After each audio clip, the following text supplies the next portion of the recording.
Okay, so Laura, I just wanted to go over these last few pages that we didn't get to go over live today, and just kind of walk you through them. So, because I know if it were me, I'd be like, hey, why is that number red? I want to know why. So, the glutathione production is a little bit on the higher side, but that's not actually a bad thing. Glutathione is our master antioxidant, which means that it is responding when it's elevated like this, it's responding to usually low level chronic inflammation. So it's doing its job, which is exactly what we want it to do. And typically, glutathione will slowly start to decrease as inflammation goes down. So this is all just a really good thing. Histamine production, same thing. There are some of those pathogenic bugs on your report that tend to be more of a histamine producer.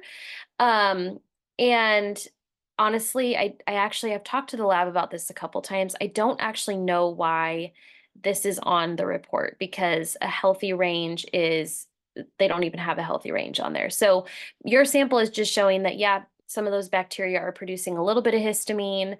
And again, basically what that indicates is the need to strengthen the intestinal barrier. So getting that leaky gut under control is going to be priority numero uno. Same thing for indole production. It's a byproduct of the breakdown of some of those bacteria.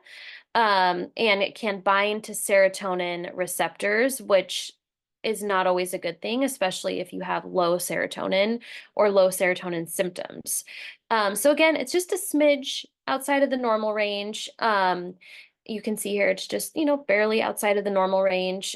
So again, once we get that leaky gut under control, this is going to come down and you're going to start feeling a whole lot better. So same thing with the estrogen recycling. The recycling process is handled by the gut bacteria. And so getting those bowels moving more regularly is the number one thing that's going to help lower estrogen for you. So and getting the bowels moving requires dealing with the leaky gut. So we're killing all the birds with that one stone. Okay, and so this is vitamin biosynthesis, which basically is just what vitamins are those bacteria producing? How is the body utilizing them?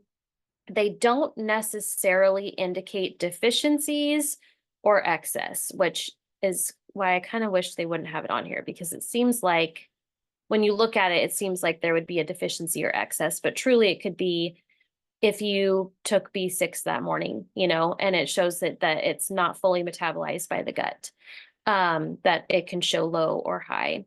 Let's see, same with biotin, B9 looks good. The cobalamin looks good. And then this is just the composition of the different bacteria in your gut. So this can show us a little bit more of the ratios between the different types of bacteria. I don't find this page to be particularly helpful from my standpoint, but if you want to nerd out on it, you certainly can. So big things we're going to be focusing on are addressing the leaky gut, getting the inflammation under control, helping to support your mood, and then increasing those sources of fiber that are feeding the good bacteria in your gut so that it keeps everything else in check. If you have any questions, don't hesitate to message me in Practice Better, and I look forward to talking to you soon.